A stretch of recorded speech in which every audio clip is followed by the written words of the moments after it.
मिनासान konnichiwa. आज हामी हप्ताको 7वटा बारको बारेमा अध्ययन गर्छौँ है त।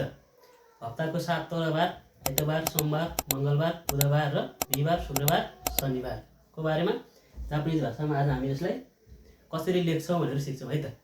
अब यो यहाँ मैले लेखिदिइरहेको छु योबी योबी योबी योबी 7वटै बारको अगाडि बार भने बारको पछाडि योबी लाग्छ। योबी भनेको बार हो। अब हामीले यहाँ बिचमा लेख्नुपर्ने छ एक टुक्रा।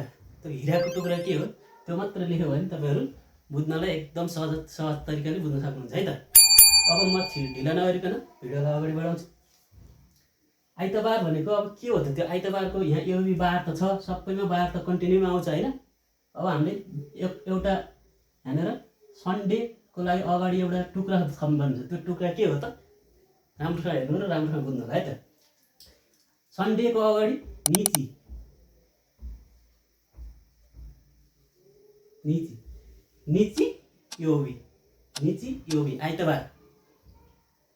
मन्डेको अगाडि गेचु, गेचु योबी सोमबार। मङ्गलबारको लागि चाहिँ एउटा मात्रै छ खा, खा भनेर खा है फेरि खा।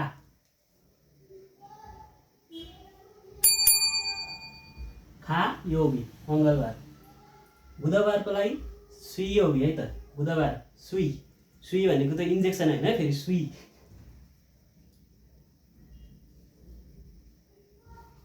सुई। थर्सडेको लागि चाहिँ हामीले थप्नुपर्ने हुन्छ मोकु, मोकु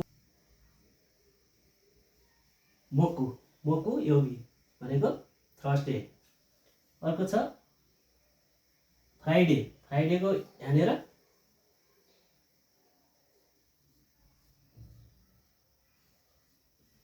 किन्योबी, किन्योबी भनेर यसो सम्झिनु त। फ्राइडे भनेर तपाईँ सामान किन्न जानुहुन्छ, किन किन किन किन किन सम्झिनु भयो भने हप्ताको एउटा बार फ्राइडे सम्झिनुहुन्छ है त।